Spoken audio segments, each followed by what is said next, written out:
சட்டமன்ற உறுப்பினர் அவர்கள் இங்கு வருகை தந்தபோது, அதாவது இது ஒரு பெரிய பொதுக்கூட்டம் போல, இது திருமுனை கூட்டம், உங்களை எல்லாம் சந்திக்கக்கூடிய ஒரு பாகத்தில் நடைபெறும் கூட்டம்.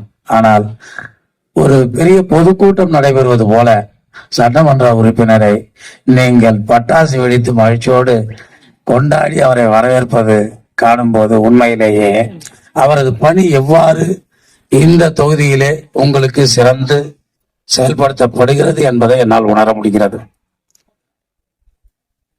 அவர் எப்பவுமே எந்த ஒரு சட்டமன்ற உறுப்பினருமே பொதுவா பார்க்கும்போது ஒரு 5 ஆண்டுகள் முடியும் போது அவங்களுக்கு கொஞ்சம் கொஞ்சம் கிரேஸ் குறையும். ஆனால் இந்த சட்டமன்ற உறுப்பினருக்கு அப்படி இல்லை, டைம் ஆக மெருகேறிக்கிட்டு இருக்கு.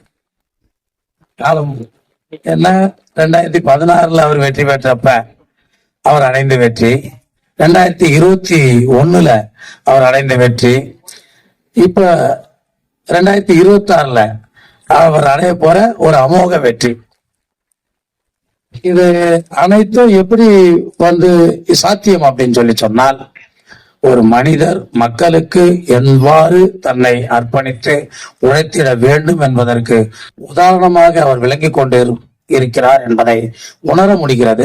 இது மாண்புமிகு கழகத் தலைவர் அவர்களும் உணர்ந்திருக்கிறார்கள். உண்மையிலேயே பெருமைக்குரிய மாண்புமிகு கழகத் தலைவருடைய மனதிலே இடம்பெற்ற ஒரு மாண்புமிகு சட்டமன்ற உறுப்பினர் இவர்.